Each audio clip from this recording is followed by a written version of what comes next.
YouTubers, thanks for joining and watching the channel, and if you do get to subscribe, thanks for subscribing too. So in this video we're going to be changing over the engine mount on the W166.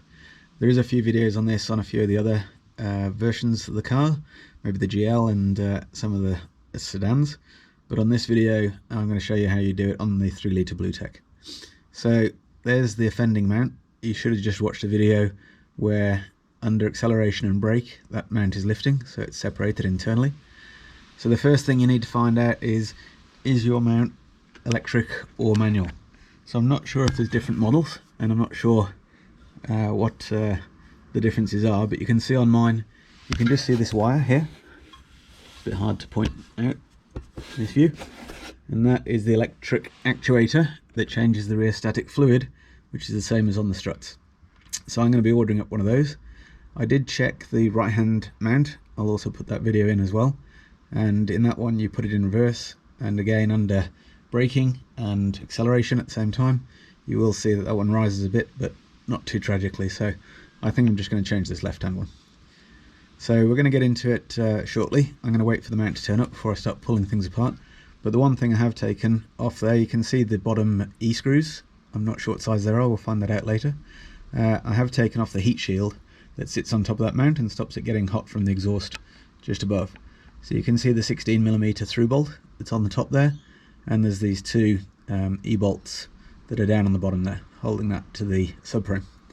So the other thing we're going to need to do clearly is jack the engine up.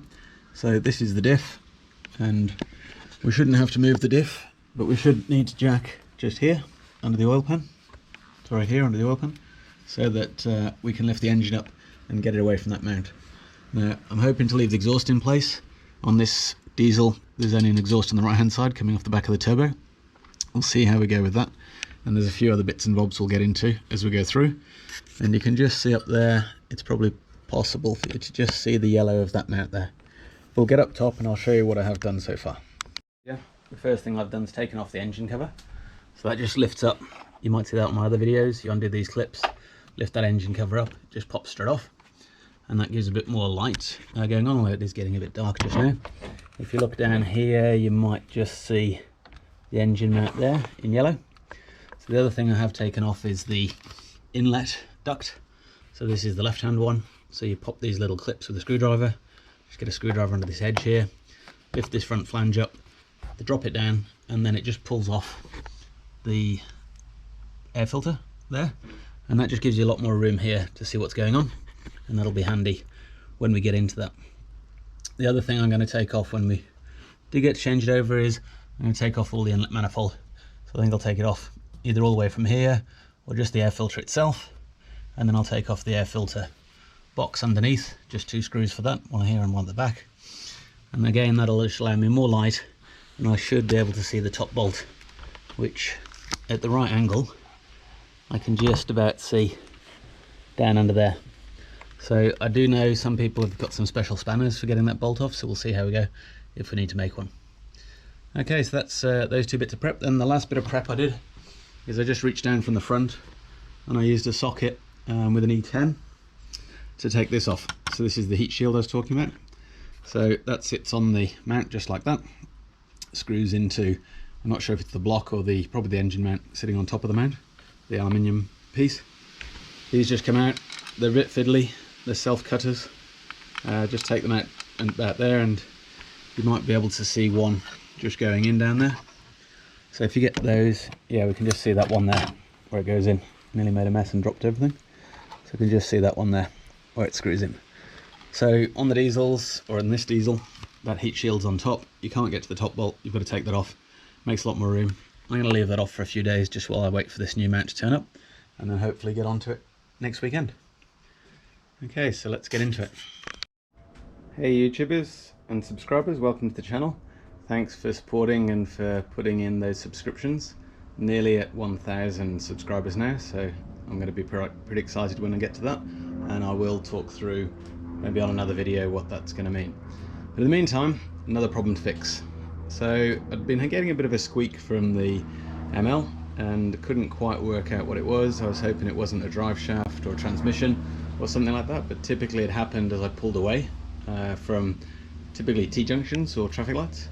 And after a lot of investigation, had a bit of a think about it, did take a couple of videos that weren't really conclusive, but I got my endoscope camera out. I'll do another review of that on another day and put a video up just to show you what that looks like. But in the meantime, I did manage to get it down the side of the engine, the Mercedes here, and got it focused on the engine mounts, and I'll put that video up just after this intro.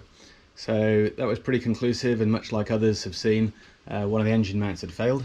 That's typically this one on the left hand side of the vehicle, and that's because when you accelerate, the engine rotates that way and lifts on that engine mount.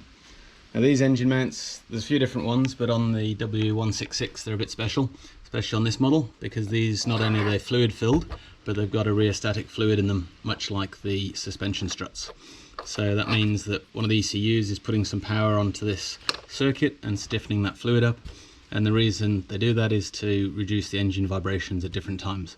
So maybe it's stiff under acceleration and soft in normal running, or maybe soft at idle and stiff when the engine revs are up. Not sure what the programming looks like, but anyway, that's inside there. So there's a ball of fluid inside there that's got magnetic particles in it that takes in the power and changes its viscosity. But that's not really the problem. The problem is that pulling on the top of this mount, so we will have a look at the old one when we get it apart, but this is basically got a metal safety shield on it, and that's what the engine mount's pulling up against, but otherwise it's gravity down and sitting on side that ball of rubber and fluid inside there. So I don't have the part numbers on here. These are straight from our friends up north off eBay, so I'll put the link in for that. I was pretty happy with the price of those, about 180 Australian for the two. I only need the one. That's this one, and it's the easy one to change, but I'll see if I can change this one today as well, which is much harder on the diesel. So just talking about that, I'm going to take a few parts off so we can see what's going on. So I think I'll take off the engine cover, the air filter, the air inlet tube, and that'll get me access to see what's going on down there. And then I will put up the next video. You'll probably be seeing me taking off the heat shield. You might see the mount down there. Yeah, you can see the heat shield. You might just be able to peek that heat shield sitting on top of the mount on this side. So on this engine, just because of the thermal from the exhausts being a V6, that can cook the mounts a little bit, and so they've put a metal shield above the mounts, which may have helped. But anyway, we've done 90,000 kilometers, maybe about 60,000 miles, and they're toast. So as somebody said to me, what about Mercedes quality? So down this side, again, you might just be able to see that mount there. Don't know if you can see that shining, and we'll be getting underneath, having a look. I think I don't want the car too high, but I will put it probably on the metal engine ramps, just to give me enough room to get under there and get down on my mat and get underneath. So there's two bolts holding the mount to the subframe, and one bolt holding the mount to the engine. So we'll just get onto those. I'll show out those sizes as we go. So we'll see how we go. We've got to jack the engine up, got to chock the engine, got to take the mounts off. Might be easier to take both mounts off and have the engine loose, or it might be easier to take one off. We'll work that out as we go, and worst case we'll be taking the exhaust off on this side, but really not going to try and do that. We'll see how we go. Alright, so let's get the car jacked up and get looking at a few things. I might just take you through all the steps here just so you see what's happening. So to get the engine cover off, you lift up on these clips on the side here. That removes this little funnel, and then just pop it up. It sits down on these little studs, these little balls here, and just sits down there. That gets the engine cover off. Then to get these ducts off, just grab yourself a flat screwdriver, put it in the gap there, and just lift that up. That will pop that off the top, and then just with a bit of wobbling you should be able to get that off the bottom loose. And then down this end it just pulls away from the air cleaner, so that just slots in a bit like a vacuum cleaner pipe, and that gets us that much more room. So I'll do the same on this side, get this one off. Mine are getting a bit old, so just be careful, because these tubes are just starting to separate and I might have to glue them or repair them or something. You can see this one here just started to separate. They're not too important, they just take cold air from above the radiator down into the bottom side of the air cleaner there.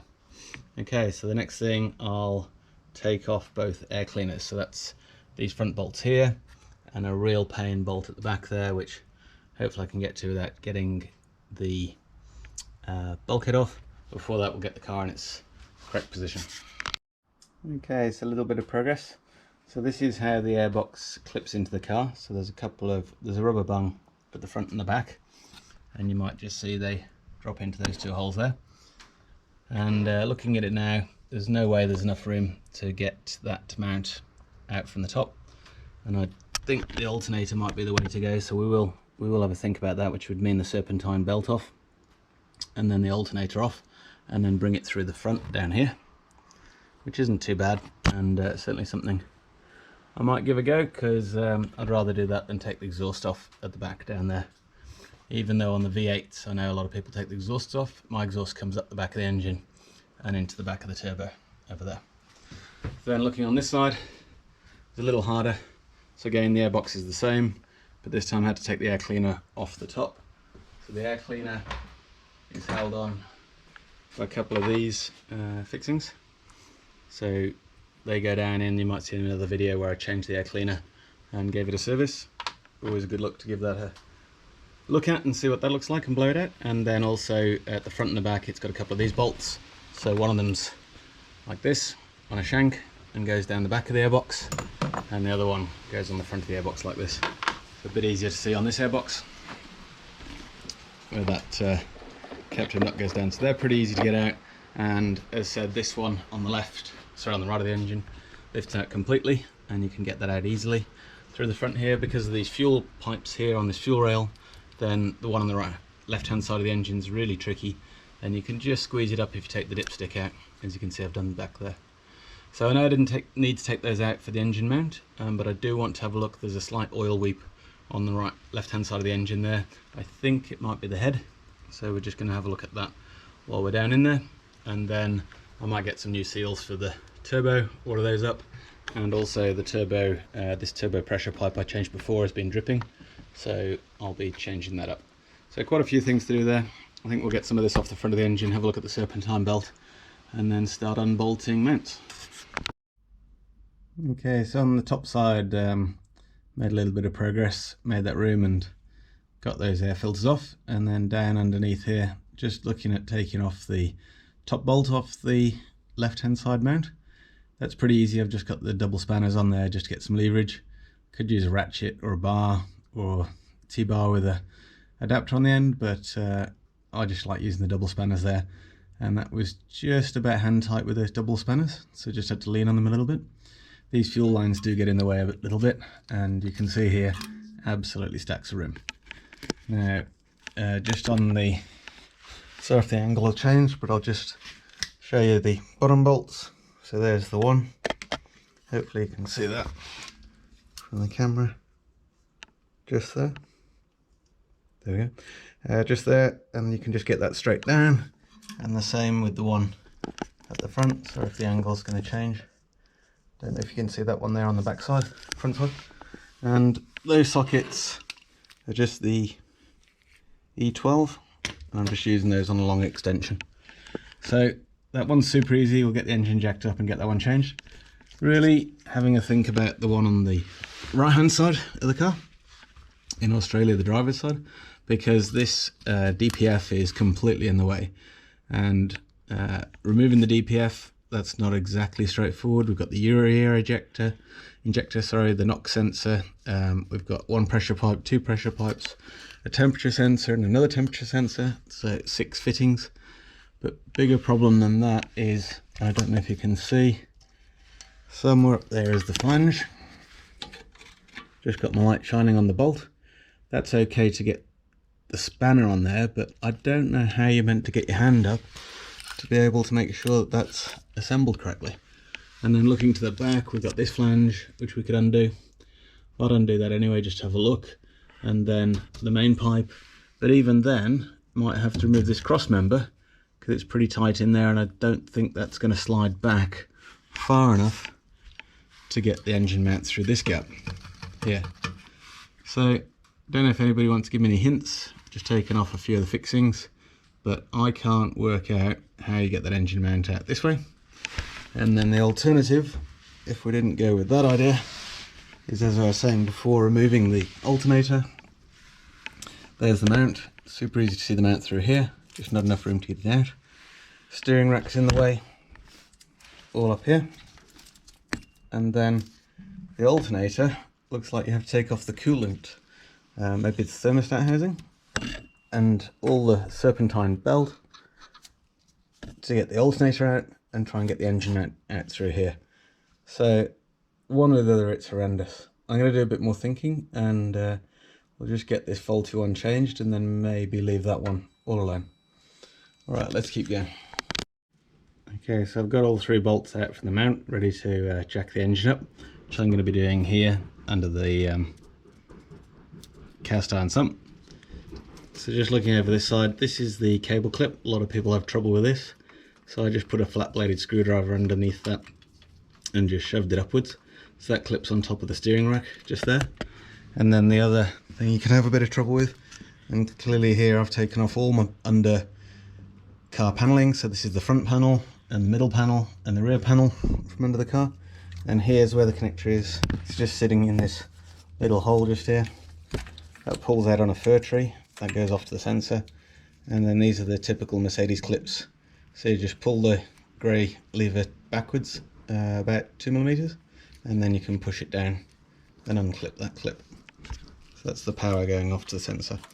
Okay, so we'll get the jack under here, get the engine jacked up, and see if we can get this sensor out. So I'm not sure if you can just see down the gap there, but I've got the jack in place, and I'm just jacking the engine up gently. Well, I was, until my lamp fell.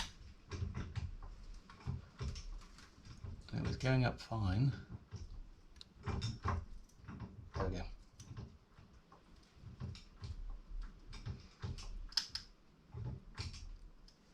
Okay, so that should be enough. So I've probably got about ½ an inch of clearance there over the engine mount.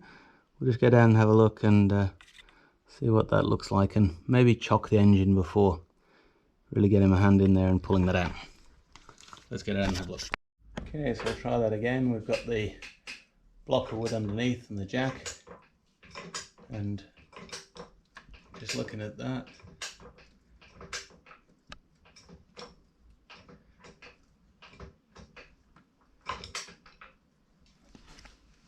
jacked up nicely.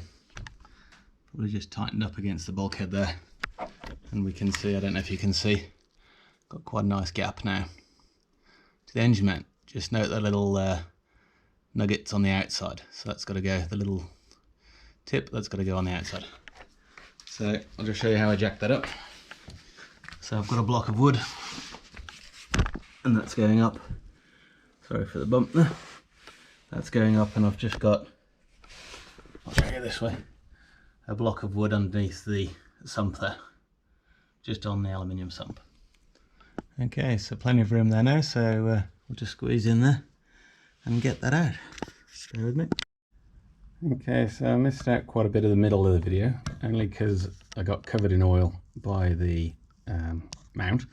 But anyway, once I got those bolts out and the engine jacked up enough, and I could get that slid down just towards where the camera is now, out through the chassis area, and got the new one in. It was really hard to line the bolts up because every time I jacked the engine up, the engine moved backwards, and so just getting those bolts lined up was a real pain.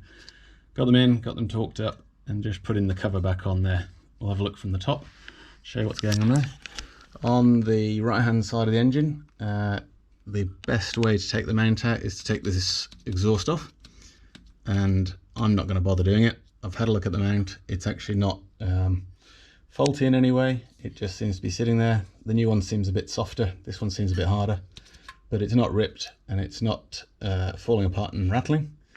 Unlike this one, the way to take this exhaust off is you've got to take the side panels off here, you've got to take the cross member off for the gearbox, you've got to split the exhaust here on this ring, you've got to split the exhaust on the front ring, which I don't think you can see on the camera, it's in front of the exhaust, and there is just no way to get your hand in there to get that lined up when you put it back together. It's just there. I could just about get my finger to it. There's a heat shield in the way. All of the gearboxes in the way. You can't get to the top because of the alternator and the starter motor. So there's the mount. Nice and easy to see.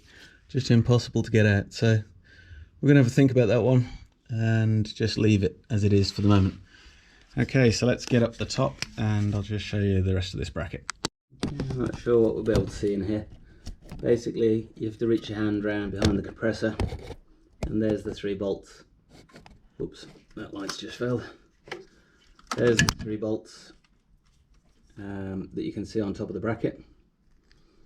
Excuse my light failing, and I'll just try and get a different light in there so you can see. Making a mess of this. Okay, there's the 3 bolts, and those are what hold the cover on, and those are what I'm just going to tighten up now, and then I'm going to give it all a bit of a wash under the bonnet. Okay, so all the rest of the top of the engine's back together. I didn't really need to take off the air cleaners, but it was handy, especially on this side, to see what's happening, and on the other side to see how you couldn't get the mount out. But anyway, that's all back together. Let's get it cleaned up and finish up.